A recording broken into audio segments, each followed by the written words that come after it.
Good day once again, everybody. I welcome all of you to today's Real Leadership. I want you to call your friends to join us in today's Real Leadership. Call everybody around you because we have an exciting topic I want us to share today. Today, we are going to share an exciting topic I call the 3 tools every leader needs. Now, I want to start by saying this. I teach leadership for many reasons. When you see me training people, developing people, coaching people, going around doing seminars, doing workshops for leadership, I'm doing it on purpose. There are many reasons, but there are 2 major ones. The first one is I teach leadership because it's part of my major assignment.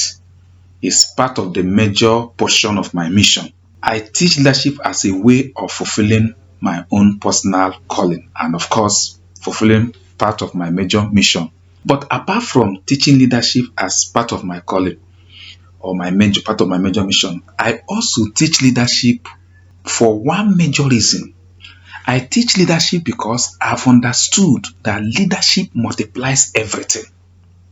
Over the years, as I go around, either in religious setting, either in secular setting, either I'm mentoring people on leadership one-on-one, individually, or in small groups or big groups, I've discovered that anything that leadership comes in contact with multiplies. The moment any life comes in contact with real leadership, that life multiplies. The moment resources come in contact with real leadership, those resources multiplies. Anything that real leadership touches multiplies. In other words, leadership multiplies everything. I will say it again. Leadership multiplies everything. In fact, I want you to write it down. Leadership multiplies everything. Leadership has a way of pulling out hidden potentials. Leadership has a way of pulling out hidden talents in people. Leadership has a way of even pulling out hidden ideas. In fact, I have seen leadership pull out greatness out of people who have lived small all their lives. I've seen leadership pulling out hidden talents from people who even thought they were not talented at all. I've seen leadership multiply small resources and produce abundance out of little resources. As a leadership coach, what gives me the highest level of joy is to see people's potential pull out, is to see people's capabilities pull out, is to see people doing what they thought they were not capable of doing. It gives me a whole lot of joy. Leadership has a way of pulling everything together. Leadership has a way of putting everything together to produce a multiplied benefit. Simply put, leadership produces abundance. Anywhere you see real leadership, you will definitely see abundance. But anywhere real leadership is lacking, you will see lack. So leadership goes together with abundance. The moment there is sound, real leadership, you will see abundance. The moment there is poor leadership or lack of leadership, you will see lack. You will see smallness. You will see littleness. For this reason of what leadership can do to people, group of people, to individuals, to organizations, to nations, to cities, to every level or every group of mankind, I passionately go around, passionately pursuing the fulfillment of this my major assignment, which is helping people to enter into their spots in leadership. Remember last time I shared with us 3 ways we can lead: personal leadership, leading by following, and leading as a leader. For you to do well in these 3 ways, for you to do well in these 3 areas or every other area in leadership, you must have what I call the 3 tools of leadership. The 3 tools every leader needs. The 3 tools of leadership. The 3 tools every leader needs. What is these 3 tools you must have if you must lead well? If you must lead well as a leader. The first tool is mission. The second is vision. And the third is goal or goals. These 3 tools are must for you to lead well at every level, at every point in time. It doesn't matter whether you are leading only yourself.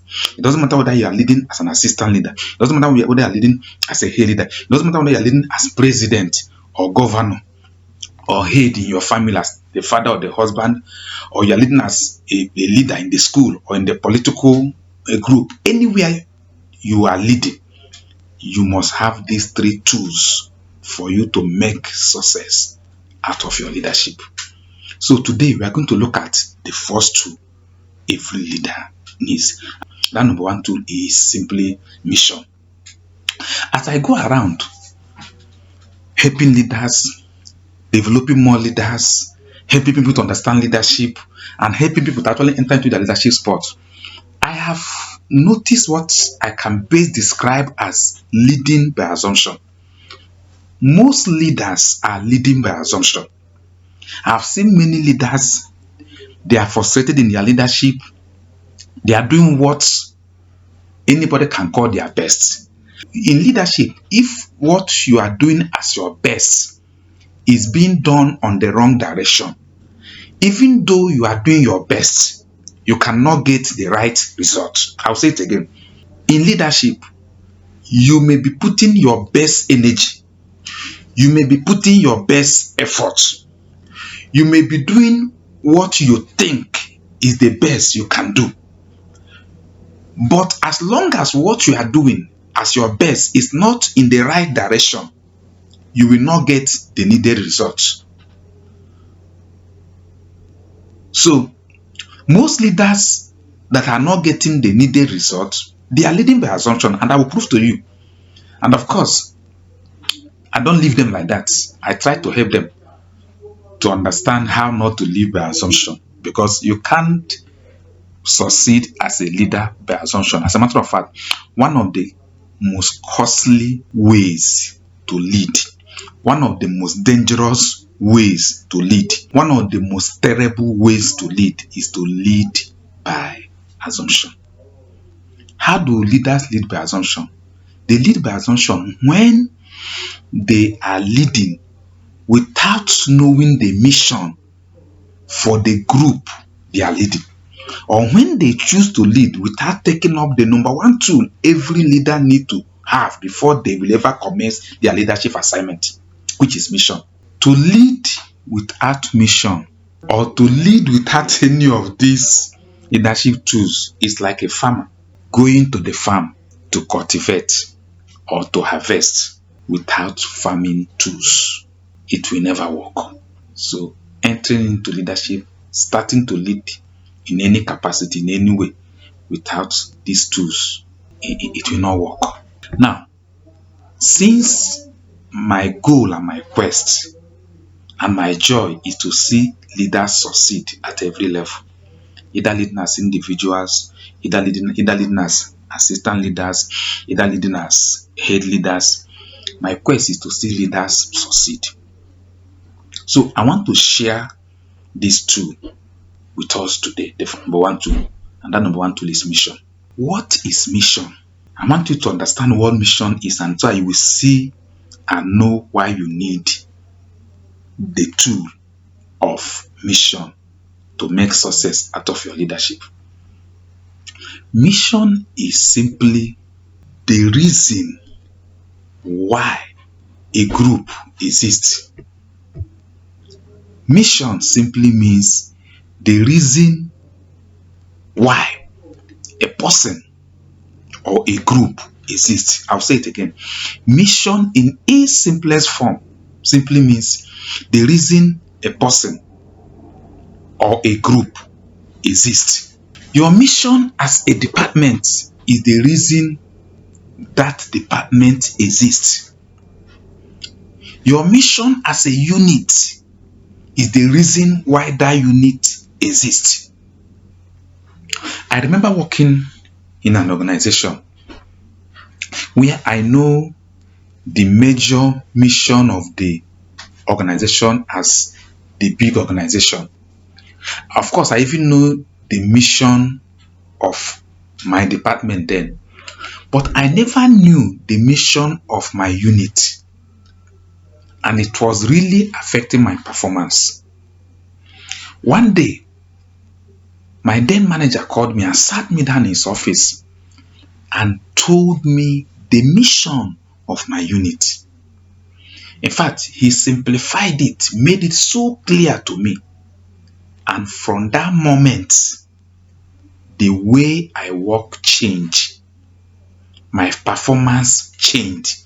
Because it's not going to be possible for you to exist for a reason and you are now doing things that are not in alignment with that reason.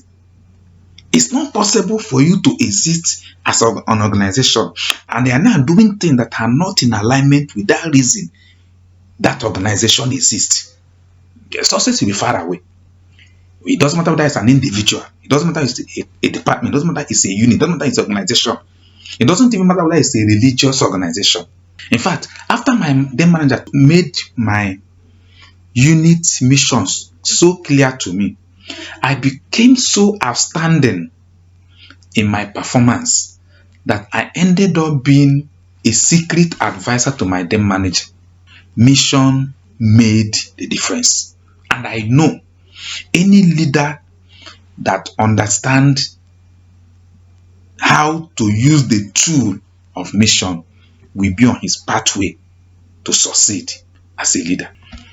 Now, it doesn't matter whether you are leading yourself, it doesn't matter whether you are leading as an assistant leader, it doesn't matter whether you are leading as a head leader, it doesn't matter whether you are leading in an organization, it doesn't matter whether you are leading in department, it doesn't matter whether you are leading in a unit.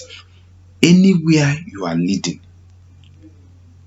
it will be difficult for you to do well if you don't know the reason you exist.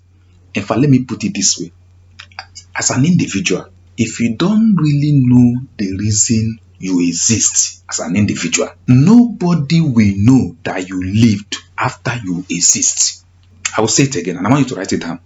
As a person, if you don't know your mission as a person, as an individual, and you are living, remember, we are not going to be here forever.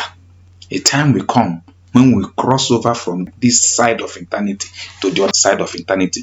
We will no more be around here in this side of eternity called earth.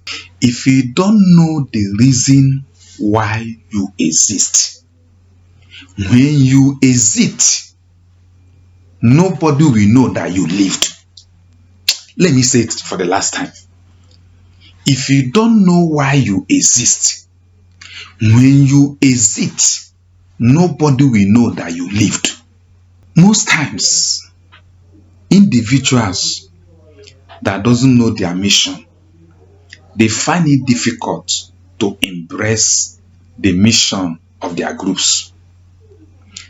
Many a times, individuals that doesn't know their personal mission, they find it difficult to embrace the mission of their group. The moment you know your personal mission and you are living it out, it will help you to value the mission of your group. And of course, it will help you to do everything to fulfill the mission of your group. I don't belong to any group that I don't believe in their mission. Any group that I don't believe in their mission, I can't be part of that group. Any group I join or any group I become part of is simply because I believe in the mission of that group. There are many people that call me all over. Even today, some people called me. I had a conversation with a professor today that want me to be part of the organization. But the truth is that I receive calls like that. I have many people calling me to be part of the organization. But the truth is, for me to be part of any organization, I must know their mission. And as long as their own mission is in contradiction to my personal mission or my personal values or my personal beliefs or my personal principles, I can't be part of that group. But the moment I'm in any group, it simply means I believe in their mission and I passionately go all out to fulfill the mission of that group. I do it everywhere I go. I've never been in an organization where I was part of the group in that organization and I leave the organization. People did not know that I was part of that organization. It had never happened. Any organization I've ever been part of, people knew that I was part of it. All the organization I'm part of now, people know I'm part of it because if I believe in a mission, I will give everything I have to make sure that that mission is fulfilled. And that is the way to live. That is the way to lead. So as a leader, you need this tool of mission to make success out of your leadership. Now, how do you develop a mission for yourself? I will summarize it here, but I would like you. I took time in my book that I titled Leadership is Not Position. Get a copy of that book. I took time to, in fact, I simplified the process of coming to develop your mission. Doesn't matter that it's your personal mission or your organization mission or your group mission or your unit mission or your department mission or even mission for your nation. Every nation needs to have a reason why they exist. So, how do you develop your mission? The first thing you must do is you must know the reason you exist. You must start from purpose. Purpose. Now, when you understand the purpose, either for your life, for your group, for your department, for your unit, for your organization, either for your country, either for your state, either for your religious group, no matter the area, the moment you understand the purpose, now mission becomes the written description of that purpose. Mission is not mission until it is written. And every mission is derived from the purpose. The moment purpose is known, mission is derived from there. The summarized description of that purpose is the mission. It must be written. Mission is not mission until it is written. I'll say it again. Mission is not mission until it is written. Remember, the moment mission is written, it becomes the reason why you have come to be. Hence, you need to live out your mission daily. You need to live out your mission daily. You need to live out your mission daily. The moment mission is ignored by a person, that person's life becomes irrelevant. The easiest way to become irrelevant with your life is to ignore your life mission. The easiest way to become irrelevant as a unit is to ignore your unit mission. The easiest way to become irrelevant as a department is to ignore your departmental mission. The easiest way to become irrelevant as an organization is to ignore your organization's mission. Many organizations have become irrelevant simply because they ignore their mission. Many departments have become irrelevant simply because they ignore their mission. They refuse to live their mission. And of course, many lives. But I pray that your own life will not be among those lives. And I pray your organization, your group, your family will not be among those that are becoming irrelevant. The moment people leave their mission or ignore their mission or walk away from their mission or begin to engage in activities that are contrary to their mission, they become irrelevant. But the reason why I'm sharing this with you today is because I want you to be relevant. I want your life to be relevant. If you belong to a unit, I want your unit to be relevant. If you belong to a department, I want your department to be relevant. If you belong to an organization, I want your organization to be relevant, whether it's business organization or religious organization or even political organization. No matter where you are as a group, I want you and your group to be relevant, and you that is the leader leading, I want your leadership to be relevant. I want your leadership position to be relevant. I want you to lead with this tool of mission so you can put everybody in your unit, in your group, in your organization on track. And the moment people organizations, groups of people begin to live their life based on their mission, they have taken the first step that will guarantee leadership success. Once again, I want to say to you as a leader, don't jump into leadership without the first two you need to lead well. The two of mission. I will say it again. As a leader, don't jump into leadership without the first two you need as a leader. The two of mission. Always insist that you will start your leadership with this number one basic fundamental two, the two of leadership. As you do, you will discover sooner or later that tool will become the foundation for you to do the things you need to do daily to make success out of your leadership. Thank you. Once again, my name is Kelechi Okairo. Bye for now. See you next time.